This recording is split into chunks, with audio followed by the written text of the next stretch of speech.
The man had just stepped out of his house when suddenly a missile screamed by, sending shockwaves that knocked him off his feet. He had to snap back to his senses immediately, because the next target for the drone was him. He quickly grabbed some aluminum foil and a metal pot from his backpack, desperately wrapping them around his thigh with tape. Sure enough, once the tracker on his leg was blocked, the signal from the drone vanished in an instant. But the organization, determined to kill him, quickly switched the drone to thermal mode. In the blink of an eye, he was locked on again. What they didn't expect was that in the brief moment it took for the drone to switch modes, the man had already aimed his gun at it. With a single shot, the monitoring screen behind him turned to static. Even though the drone was shot down, the man didn't dare to relax for a second. He knew the second drone was on its way. So he rushed back to the tool shed, grabbed a sharp knife, and slashed at his thigh. The moment the tracker was pulled out with a pair of tweezers, the man quickly put it in his mouth, ensuring the tracker's temperature stayed the same. Sure enough, the organization found no anomaly and sent out a second drone to finish the job. However, this time, the man gave up on running. He just laid down in the snow,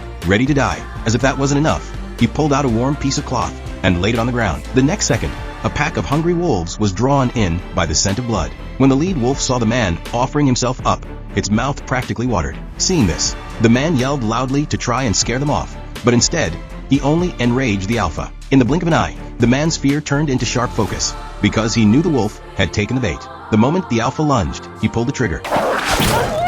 In a flash, the hunter became the hunted. The man stepped forward, pinned the wolf king down, and used a wooden stick to block its sharp teeth. Then, he pulled the tracker from his mouth and shoved it into the wolf king's throat. Finally, he let go and released the creature. The wolf king was stunned by the sudden offering. But just as it was about to make sense of things, the whir of the drone overhead reminded him that the organization had arrived. Terrified, the alpha wolf fled, but the drone had locked onto the tracker inside the wolf king's stomach. Seeing the target moving quickly, the organization thought it was the man escaping, and without hesitation, they fired a cruise missile. In the next moment, the target was obliterated in an explosion. The leader of the organization smirked, convinced he had killed the man, completely unaware that the man was still very much alive.